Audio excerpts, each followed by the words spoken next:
Tai atėjau į šį kursą su vidiniu nerimu, a, tiesiog su tokia įtampa, buvo daug neatsakytų klausimų, kaltinimų, savikaltos ir buvau viduje labai pasimetusi ir ieškojau savyje tų atsakymų. Būtent dabar po šio kurso aš išeinu su tokia vidinė ramybė, nes kodėl? Nes aš išmokau būtent po šio kurso į žmonės ir į situacijas žvelgti su vidinė ramybė.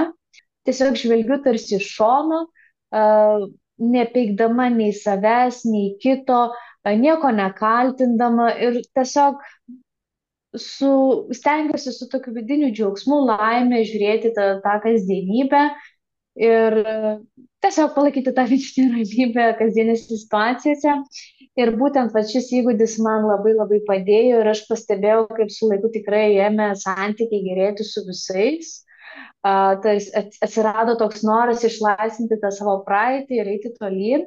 Taigi svarbiausia tai yra pasitikėti savo kūrėju ir labiau mylėti save, ko man prieš tai tikrai trūko, nes maniau, kad tik logika, protas viską žino geriausiai, o dabar išmokau per vidinį pajūtimą paleisti tas situacijas ir kad Dievas pasidėliotų, kaip turi būti. Aš gavau daug daugiau negu tikėjausi, gavau tokius gilius gyvenimo pagrindus, kaip nugyventi ilgą ir laimingą gyvenimą. Aš galvoju anksčiau, kaip vyksta tie visatos dėsniai. Sakau, tikrai kažkas yra, ko mes nežinom, nematom arba nesidomim. Ir, ir tiesiog šiame kurse viskas tarsi susidėliojo į lentynėlės. Ir tiesiog viską pradėjau suprasti, kodėl, kad nėra atsitiktinumų.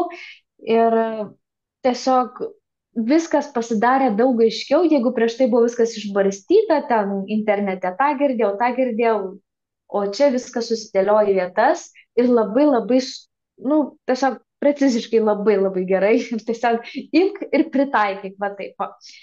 Ir taip pat labai patiko angelų programa, tikrai labai džiaugiausi nuo pat pradžių, už tai esu labai dėkinga šitą